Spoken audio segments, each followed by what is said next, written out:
Hello students, स्वागत है आप सभी का एवन क्लासेस फॉर विक्ट्री पर। स्टूडेंट्स, आप सभी क्लास को सब्सक्राइब एंड शेयर ज़रूर करें, जिससे कि आपको डेली के बेस के जो जीके क्वेश्चंस हैं स्टूडेंट जो आपको मिल सकें। स्टूडेंट, जैसे कि आप थंबनेल में देख रहे हैं कि आपको 15 क्वेश्चंस मिलेंगे। आप में अगर आप उसमें से 10 का जवाब दे पाते हैं तो समझ लीजिए आपकी जीके की तैयारी बहुत बढ़िया चल रही है, जिससे कि आप पेपर के लिए अवेलेबल हैं। तो स्टूडेंट्स, आइए आज आपकी जीके का IQ चेक करते हैं कि आप कितना याद रख पाते हैं।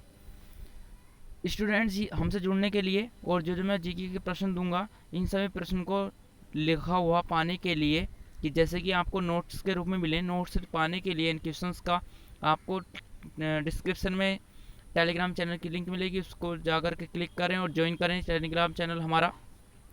तो आप वहाँ पर आपको जो है ये सभी मिलेंगी नोट्स वाइज। तो आइए अपनी क्लास को स्टार्ट करते हैं बिना टाइम गवाए। चलिए पहले क्वेश्चन पर चलते हैं। स्टूडेंट्स, हमारी क्लास का पहला क्वेश्चन है, सिंधु सभ्यता के घर किसके बने हुए होते हैं?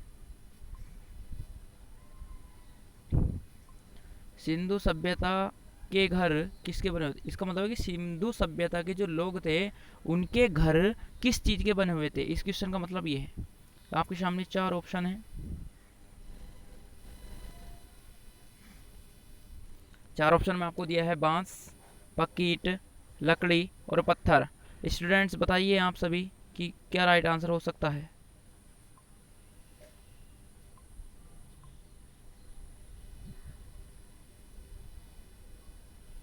तो स्टूडेंट्स, जैसे कि आप देख पा रहे हैं, इसका राइट आंसर सभी कमेंट में बताएं। तो इसका जो राइट आंसर है वो होता है पक्की ईंट। पक्की ईंटों के उनके घर बने हुए होते हैं, पक्की ईंटों के। ठीक है, नेक्स्ट क्वेश्चन चलते हैं क्वेश्चन नंबर 2 पर। महान स्नानागार सिंधु घाटी सभ्यता के किस स्थान पर पाया गया है? तो जो महान स्नानागार है वो कहाँ पर पाया गया है वो सभी देखना। यहाँ पर जो है वो स्नान हुआ करता था, तो इस ज़्यादा संख्या में लोगों को तो महान स्नानागार बोला गया इसको। तो ये कहाँ पर है? लोथल, हड़प्पा, मोहनजोदड़ो, कालीबंगा।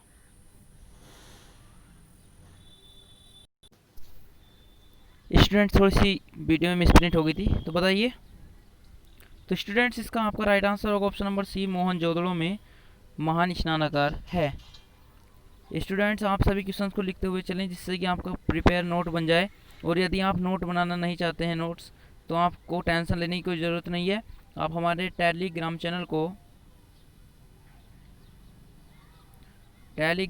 को ज्वाइन करें, जिसकी आपको लिंक जो है हमारे डिस्क्रिप्शन में मिल जाएगी। ठीक है, हमारी जो जीके की पिछली वीडियोज़ हैं वो भी सभी मोस्ट इंपॉर्टेंट अपने क्वेश्चंस के लिए, उन सभी को देखें। तो स्टूडेंट्स, अगला आपका नेक्स्ट क्वेश्चन, मोहनजोदड़ो स्थित है। मोहनजोदड़ो कहाँ पर स्थित है?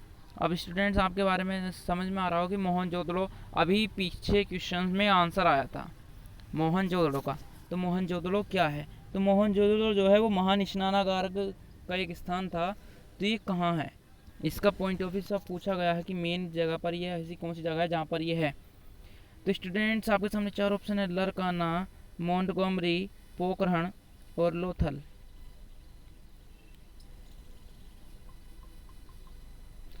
तो आपको मैं इसका राइट आंसर बता दूं। इसका राइट आंसर होगा option number A, Larkana Pakistan में मोहनजोदड़ो स्थित है। नेक्स्ट क्वेश्चन पर चलते हैं। नेक्स्ट क्वेश्चन है हमारा, आर्य भारत में कहाँ से आए? तो आर्य बताना है, आर्य भारत में कहाँ से आए थे। 4 ऑप्शन, मध्य एशिया, अंटार्कटिका, पूर्वी यूरोप और उत्तरी अमेरिका।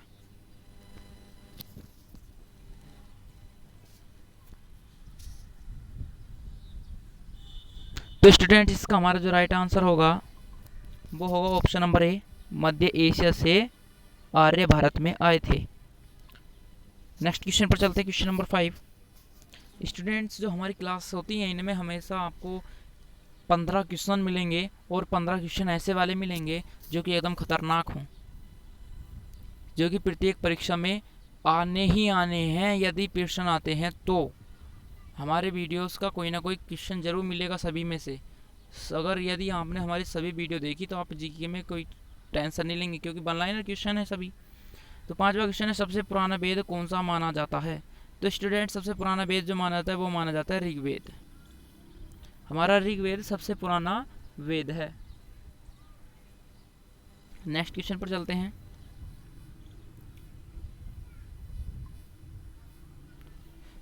ध्रुव राष्ट्रीय देशों में कौन सा देश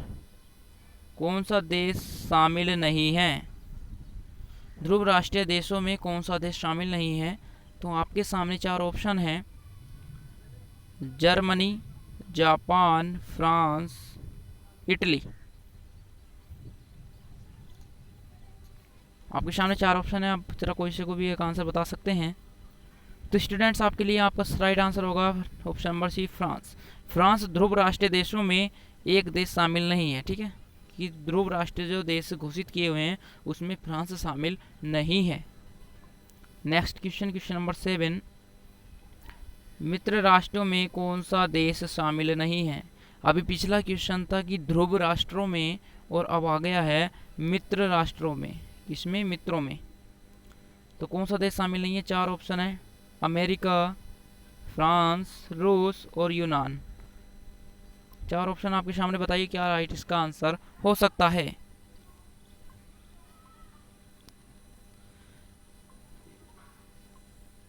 स्टूडेंट, इसका right answer option number D, यूनान। यूनान इसका राइट आंसर होगा। स्टूडेंट, मैं फिर से बोल रहा हूँ, इन सभी को लिखना जरूर और इनकी प्रैक्टिस जरूर करना। अगला हमारा नेक्स्ट आंसर मतलब क्वेश्चन है, कौन सा रूसी क्रांति का जनक जाना जाता है? कौन सा का मतलब, ये जो ऑप्शन है इनमें से चारों में से कौन है जो रूस की क्रांति का जनक माना जाता है? ये रूस की क्रांति के पिता माने जाते हैं, वो कौन है? इन चारों में से बताने हैं। यदि आप स्टूडेंट थोड़ा बहुत पढ़ा होगा तो आपको पता होगा कि जो लेनिन है ये रूस की क्रांति का जनक माना जाता है। अपना नेक्स्ट क्वेश्चन है क्वेश्चन नंबर 9, मौलिक अधिकार संविधान के किस भाग में वर्णित हैं? मौलिक अधिकार संविधान के किस भाग में वर्णित है? मौलिक अधिकार संविधान के किस भाग में वर्णित है, ये आपके लिए क्वेश्चन है। तो स्टूडेंट, जैसे कि आपके सामने चार ऑप्शन दिए हैं, चारों बहुत ही नजदीक के क्वेश्चन है, तो आप बताना जरा।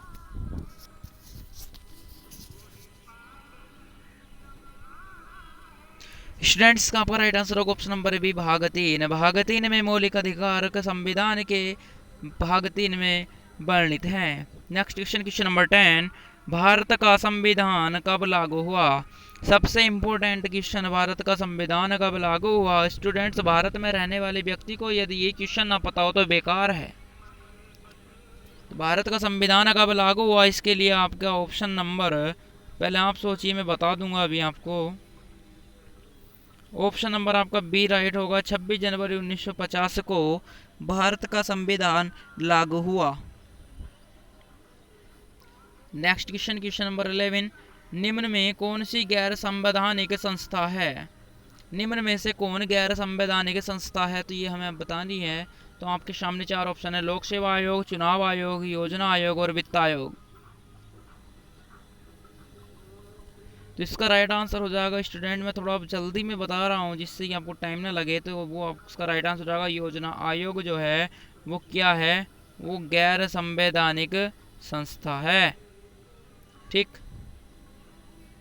क्वेश्चन नंबर नेक्स्ट है क्वेश्चन नंबर 12, शनि पर चंद्रमाओं की संख्या कितनी है? शनि क्या है? ये शनि हमारा प्लेनेट है, ग्रह है शनि। ठीक है, शनि हमारा ग्रह है। हमने बताया था कि पूरे हमारे मतलब हमारा जो ये अंतरिक्ष है, ये मिल्की वे जो आकाश गंगा, इसके अंदर जितने भी ग्रह हैं, 8 ग्रह हैं, 8 में से एक शनि भी ग्रह है। तो शनि जो ग्रह है इस पर सबसे ज़्यादा उपग्रहों की संख्या है। हम उपग्रहों को मून जो बोलते हैं, चंद्रमा भी बोलते हैं, ठीक है, उपग्रहों को। तो इस पर सबसे ज़्यादा चंद्रमाएँ हैं। तो बताना है, इस पर क्वेश्चन आया कि कितने चंद्रमा है, ये बताना है।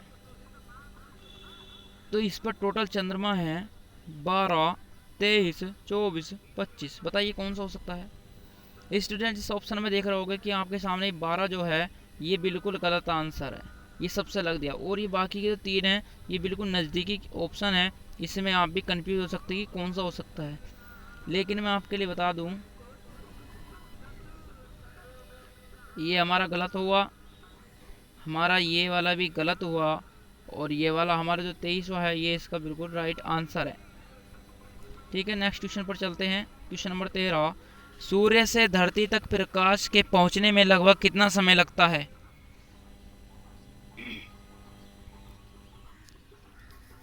बहुत इजी क्वेश्चन है, सूर्य से धरती तक प्रकाश पहुंचने में कितना समय लगता है? स्टूडेंट्स, ये जितना इजी है उतना ये डाउटफुल भी क्वेश्चन है। डाउटफुल क्यों? क्योंकि यदि आपके प्रश्न में इसमें सेकंड्स नज़दीक हों तो ये आपके लिए बहुत बड़ा डाउटफुल ऑप्शन हो सकता है।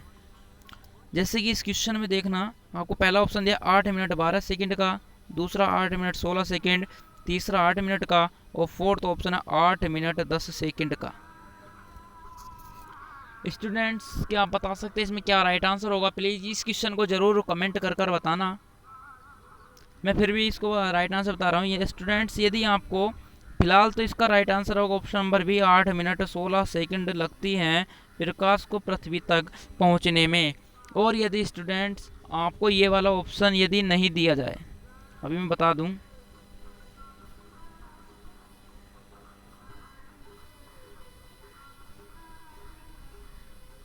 यदि आपको ये वाला ऑप्शन ना दिया जाए,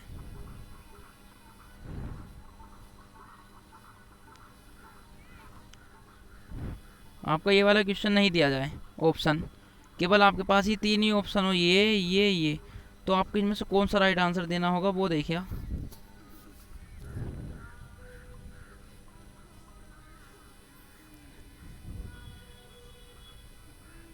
यदि आपको ये 3 ही ऑप्शन दिए जाएं तो आप क्या करोगे?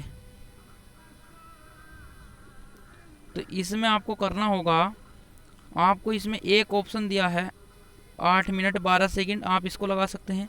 यदि आपको सेकंड भी नहीं दिए हों तो आप इसमें डायरेक्ट स्टूडेंट्स क्या फिल कर सकते हैं, इसमें फिर आप 8 मिनट का आंसर लगा दीजिए यदि आपको वो वाला ऑप्शन नहीं दिया जाए। ठीक, अपने नेक्स्ट क्वेश्चन पर चलते हैं। क्वेश्चन नंबर नेक्स्ट हमारा, किस ग्रह पर सबसे लंबा दिन होता है? ऐसा हमारा कौन सा ग्रह है जिस पर सबसे लंबा दिन होता है?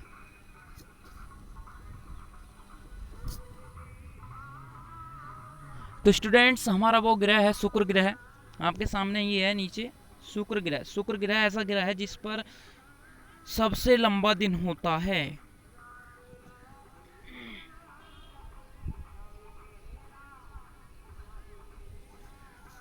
ठीक है, चलिए यही नेक्स्ट क्वेश्चन पर चलते हैं। एंड क्वेश्चन जो है हमारा लास्ट क्लास का, सौर मंडल में सबसे अधिक गर्म ग्रह कौन सा है?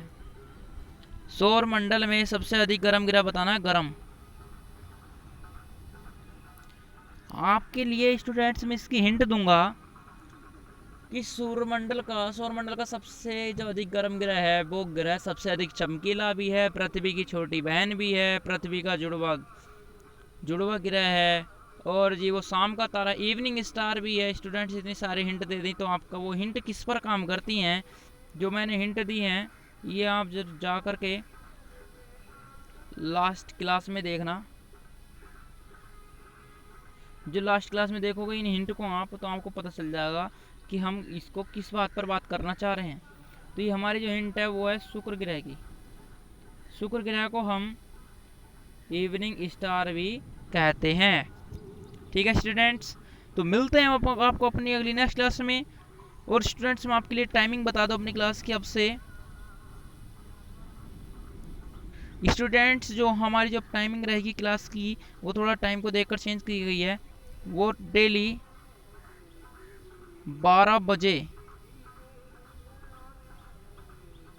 दोपहर में 12 बजे आपके लिए वीडियो चैनल पर पोस्ट कर दी जाएगी। स्टूडेंट्स, जो शाम की जो इवनिंग टाइमिंग है ये ख़त्म कर दी गई है, और डायरेक्ट आपकी पोस्ट जो है वो कल से ठीक 12 बजे दोपहर में मिल जाया करेगी।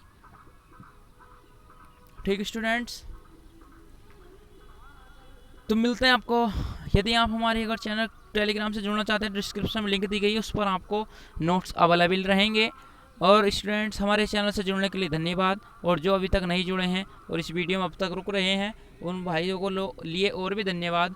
आएँ और चैनल से जुड़ें और अपना जीके IQ कंप्लीट और मोटिवेशनल बनाएं। और जी, यदि आपको कोई हमसे डाउट है तो उसको आप ज़रूर कमेंट में लिखें। स्टूडेंट्स, मिलते हैं अपनी नेक्स्ट क्लास में, तब तक के लिए धन्यवाद।